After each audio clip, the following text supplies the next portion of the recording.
మహబూబాబాద్ జిల్లా కేంద్రంలోని railway station సమీపంలో 3వ రైల్వే లైన్ నిర్మాణంలో భూములు కోల్పోయిన బాధితులు నిరసనకు దిగారు. బాధితులకు నష్టపరిహారం చెల్లింపులో జాప్యాన్ని నిరసిస్తూ సిపిఐ ఆధ్వర్యంలో భూ నిర్వాసితులు నిరసన చేపట్టారు. భూ నిర్వాసితులకు నష్టపరిహారం చెల్లించాలని పెద్ద ఎత్తున నినాదాలు చేశారు. నష్టపరిహార చెల్లింపుల విషయంలో 2 ఏళ్లుగా అధికారులు కాలయాపన చేస్తున్నారని సిపిఐ రాష్ట్ర కార్యవర్గ సభ్యులు అజయ్ సారథి ఆగ్రహం వ్యక్తం చేశారు. రైల్వే అధికారులు భూ నిర్వాసితులకు పరిహారం నిధులు మంజూరు చేసిన జిల్లా అధికారులు నిధులు విడుదల చేయడంలో తాత్సార్యం చేస్తున్నారని మండిపడ్డారు. ఇప్పటికైనా ఉన్నతాధికారులు స్పందించి భూ నిర్వాసితులకు వెంటనే నిధులు విడుదల చేయాలని, లేని యెడల ఆందోళన తీవ్రతరం చేస్తామని హెచ్చరించారు.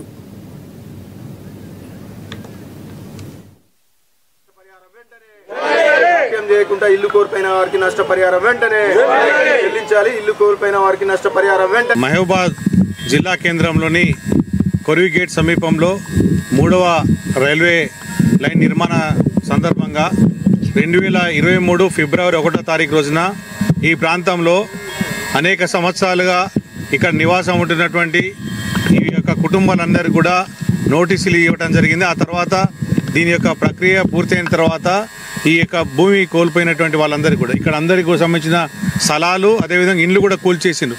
ఏకపక్షంగా రైల్వే అధికారులు నష్టపరిహారం ఇవ్వకముందుకే ఈ అన్ని ఇండ్లను కూల్చేసి వీళ్ళందరినీ కూడా రోడ్డు మీద పడేయటం జరిగింది. ఇది దాదాపు 2.5 సంవత్సరాలు అవుతుంది.